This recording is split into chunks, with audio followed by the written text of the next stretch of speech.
Definition और example देख लिए थे। आज हम चक्रीय समूह के कुछ प्रॉपर्टीज़ देख रहे हैं, गुणधर्म देख रहे हैं। ये काफ़ी इंपॉर्टेंट है।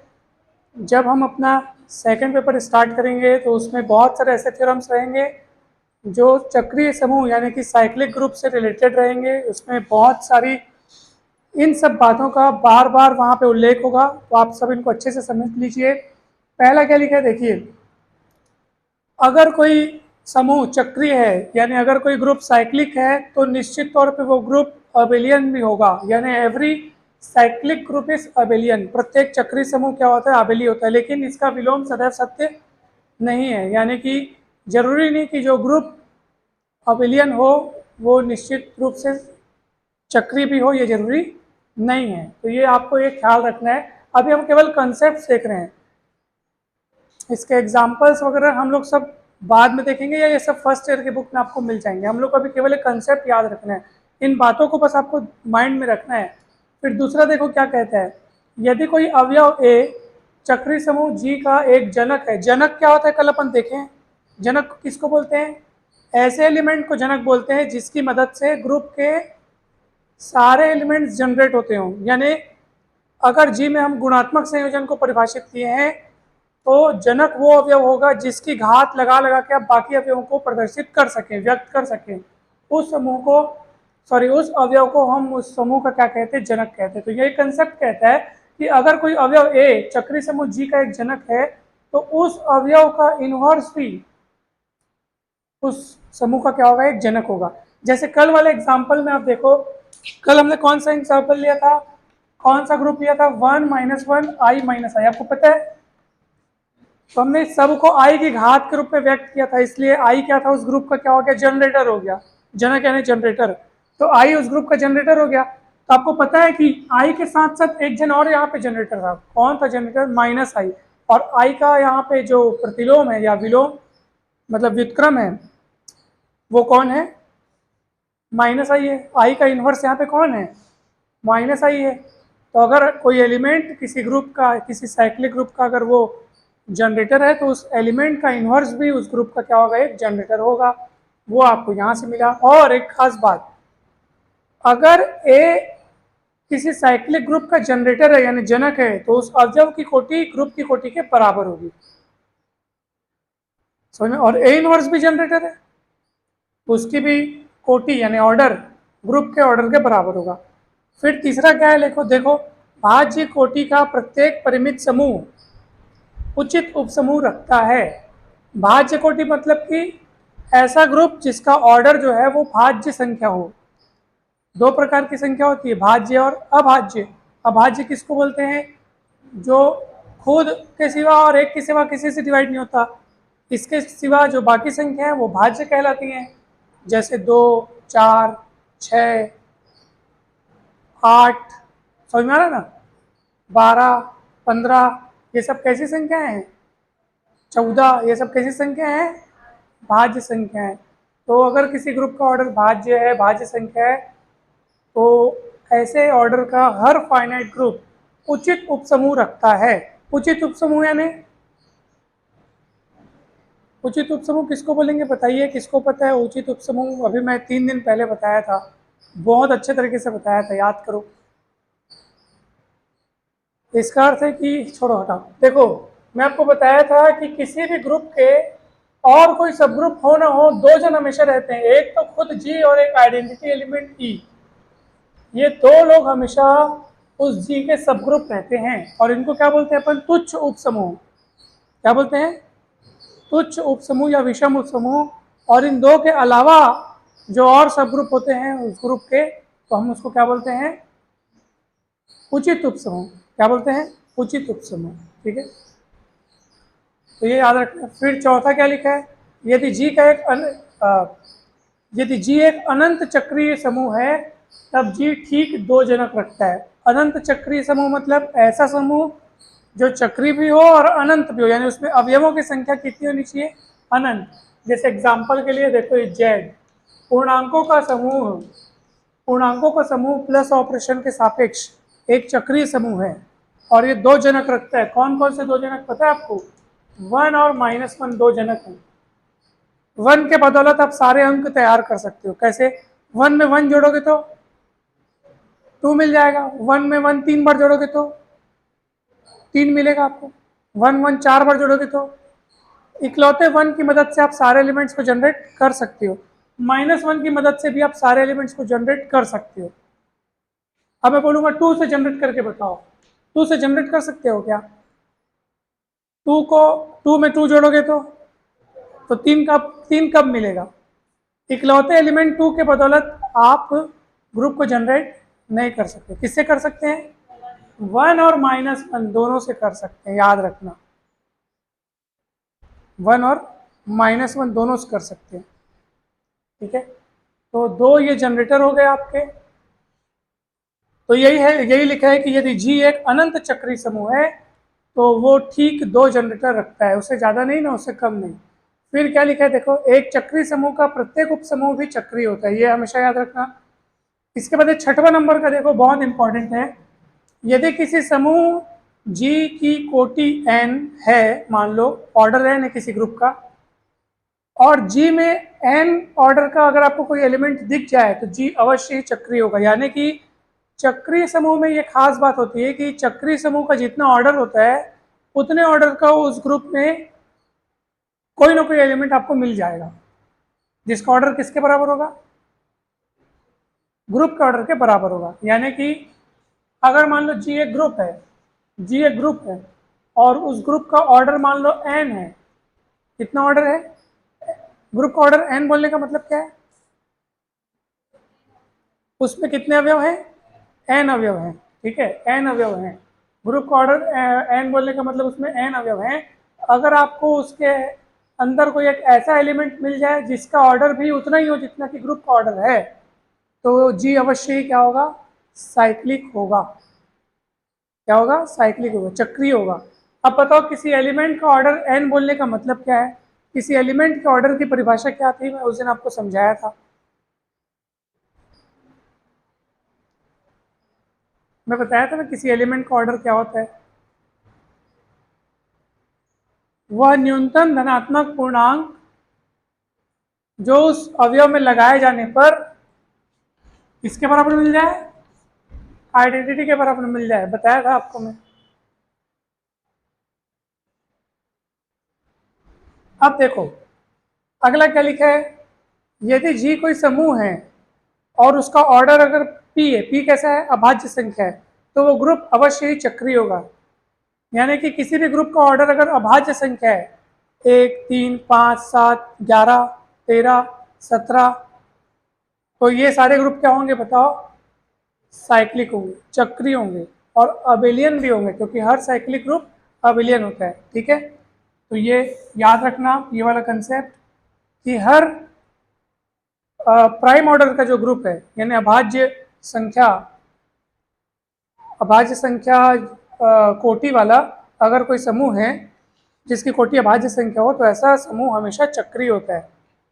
ये चक्रीय समूह से संबंधित कुछ महत्वपूर्ण गुण थे, ये भी समाप्त होते हैं। अब देखो नया टॉपिक, ये नया टॉपिक यहाँ से आपका चालू होता है, सहसमुच्चय वियोजन, यानी कि कोसेट डिकम्पोजिशन। तो सबसे पहले हम देखते हैं कि ये कोसेट क्या होता है। कोसेट यानी सहसमुच्चय, ठीक है।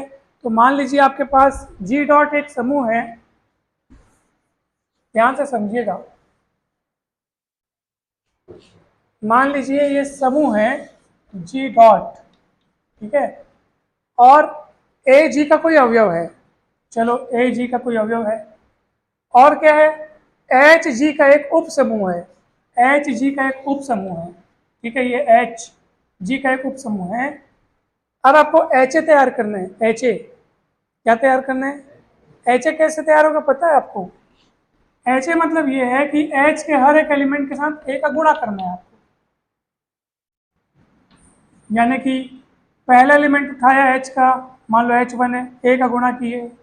दूसरा एलिमेंट उठाया H2, दूसरा एलिमेंट लिया H में से, उसके साथ ए का गुणा किए। ऐसे करते करते आपको आगे बढ़ना है। और इसको मतलब हम किस तरीके से शो कर सकते हैं? एच ए, जहां H बिलोंग्स टू H, मतलब ए के साथ जो भी गुणे में हुआ है वो H का एलिमेंट है, वो बदलते रहेगा। इसको क्या बोलते हैं पता है? ये जो बना है इसको बोलते हैं राइट कोसेट। क्या बोलते हैं? राइट कोसेट, क्योंकि ए राइट साइड से गुणा हुआ है। Right coset of H in G, right coset of H in generated by A, क्योंकि ए के द्वारा जनरेट हुआ है ये, तो इसको बोलते हैं right coset of H in G generated by A. Hindi में ये देखो, ए से जनित जी में एच का दक्षिण सह समुच्चय करके इसको हम पढ़ते हैं। ऐसे ही आप यहाँ पे राइट के साथ साथ लेफ्ट कोसेट भी दिखा सकते हैं। लेफ्ट कोसेट में ए एच हो जाएगा, यानी कि A H such that H belongs to H, उसमें ए जो है वो लेफ्ट साइड से आके गुणा होगा। गुणा क्यों हो रहा है? क्योंकि जी डॉट एक समूह लिया हूं मैं, जी डॉट। अगर जी में मैं प्लस ऑपरेशन लेता ना, जी में प्लस ऑपरेशन लेता तो ये एच ए के बजाय आपको क्या दिखता पता है? एच प्लस ए दिखता। क्या दिखता? एच प्लस ए दिखता। और एच प्लस ए बोलने का मतलब ये है कि एच के हर एक एलिमेंट के साथ आपको ए को जोड़ना है, एच वन प्लस ए, एच टू प्लस ए, इस तरीके से। राइट कोसेट में ए को राइट साइड से जोड़ते हैं और लेफ्ट कोसेट तैयार करते तो ए को लेफ्ट तरफ जोड़ते हैं। तो कोसेट ये भी है, कोसेट ये भी है, ये दोनों राइट कोसेट है। फर्क किस बात का? ये वाला तब जब जी में गुणा वाला ऑपरेशन हो, और ये वाला तब जब जी में प्लस वाला ऑपरेशन हो। ये राइट कोसेट है और ये क्या है? Left coset. इसी वाला लेफ्ट कोसेट भी बन सकता है, ए प्लस एच करके बनेगा, है ना? तो ये A plus H such that H belongs to H, इस तरीके से भी लिख सकते हैं। दो कई सारे नोटेशन आपको बताया मैं, तो समझ में आया राइट कोसेट और लेफ्ट कोसेट? ठीक है, चलिए अब राइट कोसेट और लेफ्ट कोसेट तो हो गया। अब हम इसकी कुछ प्रॉपर्टीज और कुछ एग्जांपल्स देखते हैं। ठीक है, इतना हो गया।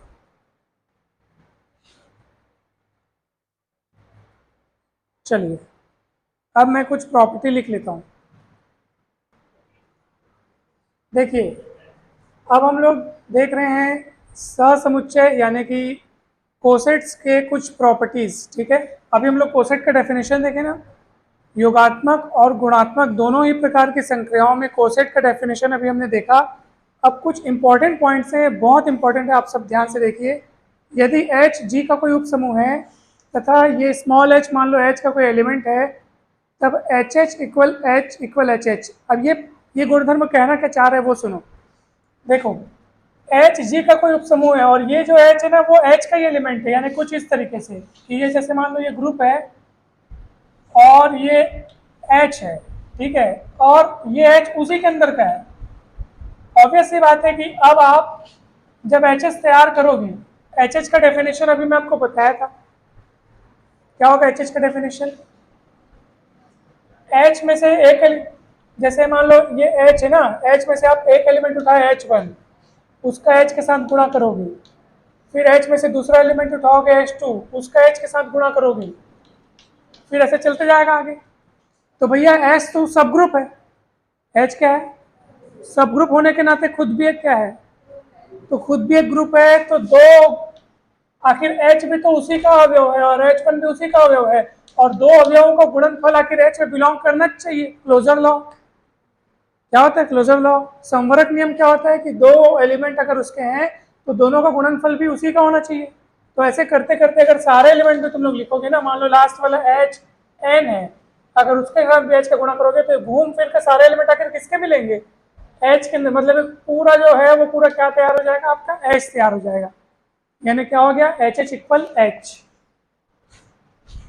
H H equal H. या लेफ्ट कोसेट भी तैयार करोगे तब भी वो एच के बराबर होगा। तो ऐसा क्यों हो पा रहा है? क्योंकि आपने जिस एलिमेंट से कोसेट को जनरेट करवाया है वो एलिमेंट कहाँ का है? एच का ही है। इसलिए एच के एलिमेंट के साथ जनरेट करवाओगे तो सब ग्रुप के सारे एलिमेंट्स को आखिर आपको एच के साथ ही गुणा करना पड़ेगा, और गुणा करने के बाद जो एलिमेंट्स आपको मिलेंगे वो वापस कहाँ के रहेंगे? वो आखिर एच के अंदर के ही एलिमेंट्स रहेंगे। ठीक है, तो ये याद रखिएगा।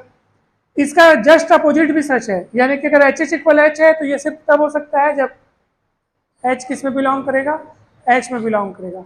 जस्ट इसका उल्टा, अगर एच बिलोंग्स टू एच तो ऐसे होगा, और अगर ऐसा है तो एच बिलोंग्स टू एच होगा। फिर ये वाला एक प्रॉपर्टी बहुत इंपॉर्टेंट है, याद रखिएगा।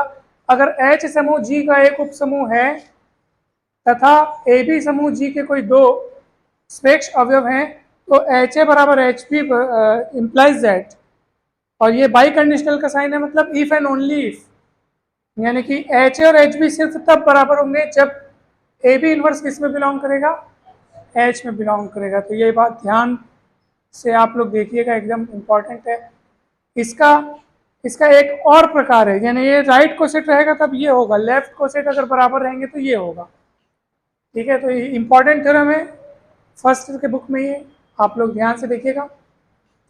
और ये और जबरदस्त एकदम इम्पॉर्टेंट है, अगर एच जी का एक उप समूह है और एच ए और एच बी क्रमशः ए से जनित और बी से जनित एच के दो राइट कोसेट्स हैं, यानी एच ए के द्वारा जनरेट हुआ राइट कोसेट है और एच बी कौन है, बी से जनरेट हुआ राइट कोसेट है, तो इन दोनों में से केवल एक बात सच होगी, यानी या तो दोनों में कुछ भी कॉमन नहीं होगा या फिर ये दोनों पूरे के पूरे बराबर रहेंगे, या तो दोनों का इंटरसेक्शन फाइव, दोनों का इंटरसेक्शन फाइव मतलब कि ये देख, ये एच ए और ये एच बी या तो एकदम अलग रहेंगे और या फिर पूरे बराबर रहेंगे। पूरे बराबर मतलब एकदम वही एच ए वही एच बी, ऐसा नहीं होगा कि कुछ अलग कुछ बराबर, ऐसा नहीं होगा, या तो पूरे अलग या तो पूरे बराबर। पूरे अलग मतलब इंटरसेक्शन फाइव या फिर दोनों बराबर होंगे, ये देखो लिखा है ना।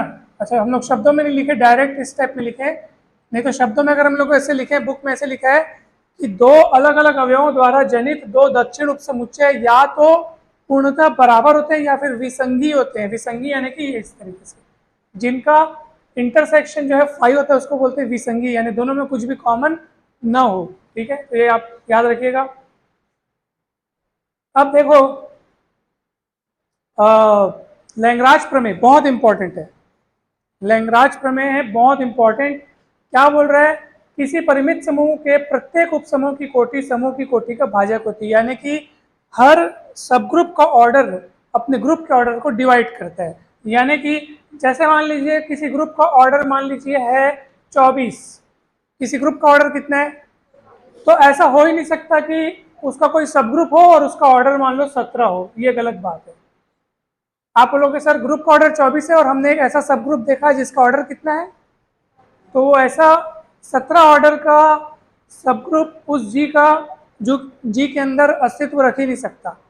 तो तुम पूछोगे सर, तो अगर किसी ग्रुप का ऑर्डर 24 है तो उसके कौन कौन से ऑर्डर वाले सब ग्रुप का अस्तित्व हो सकता है, तो जो 24 के भाजक होंगे, 24 को कौन कौन विभाजित कर सकता है, 1 2 4 6 8 12 और खुद 24, ये जितनी मैंने संख्याएं लिखी बोली है ना, वो सब के सब क्या है, 24 के भाजक हैं। मतलब जो संख्या 24 को डिवाइड कर सकती है ना, उसी ऑर्डर का ही जी का कोई सब ग्रुप हो सकता है। हो सकता है बोल रहा हूँ, गारंटी नहीं है, यानी कि इस प्रमेय का विलोम सत्य नहीं है। इसका मतलब ये नहीं कि 24 को तो 8 भी डिवाइड करता है सर, इसका मतलब 8 ऑर्डर का सब ग्रुप जी में होना चाहिए। यानी कि अगर मान लो कोई संख्या n है, किसी ग्रुप का ऑर्डर मान लो n है, ठीक है, किसी ग्रुप का ऑर्डर मान लो कितना है, n है, और मान लो m डिवाइड करता है n को, तो इसका मतलब ये नहीं कि m ऑर्डर का जी में सब ग्रुप होना ही चाहिए, ऐसा नहीं है। ठीक है, तो ये लैंग्राज प्रमेय हमेशा याद रखिएगा कि हमेशा सब ग्रुप का ऑर्डर ग्रुप के ऑर्डर को डिवाइड करता है। अब सुनो, फिर छठवें नंबर का प्रॉपर्टी क्या है, अगर H और K एक समूह G के परिमित उपसमूह हैं तब ऑर्डर ऑफ H के बराबर order of H into order of K upon order of H intersection K। तो ये याद रखिएगा। H के क्या आपको पता है, H के क्या है, अब देख, दोनों H और K क्या है, दोनों उपसमूह हैं, तो इन दोनों का गुणन है। ये कैसे तैयार होता है बताओ, बोला आपको बताया था मैं, कैसे तैयार होगा ये H के, कैसे तैयार होता है बताओ, ये तैयार होता है H के से, जहां H से लिया गया है और K से लिया गया है, इस तरीके से तैयार होता है। तो आप ये फॉर्मूला याद रखना, बहुत काम आएगा। और लास्ट वाला एक ये है कि अगर जी कोई फाइनाइट ग्रुप है, अच्छा इसको थोड़ा सुधार लेंगे, अगर जी कोई फाइनाइट ग्रुप है तब, ठीक है, तथा अगर जी कोई फाइनाइट ग्रुप है तब ए की घात में ऑर्डर ऑफ जी बराबर आ जाएगा ई। और ये बात सच होगी for all A belongs to G के लिए, यानी कि अगर जी कोई फाइनाइट ग्रुप है तो जी के किसी भी एलिमेंट के घात में अगर आप ऑर्डर ऑफ जी लगा देंगे तो उसका आंसर कितना आ जाएगा, ई आ जाएगा। समझ में आया कि नहीं आया? तो ये एक कंसेप्ट था, और ये सारे थ्योरम जो है काफ़ी इंपॉर्टेंट है, आप इनको याद रखिएगा, हमने केवल स्टेटमेंट देखा है, केवल प्रॉपर्टीज देखा है, बिकॉज हमको केवल इन बातों को ध्यान रखना है।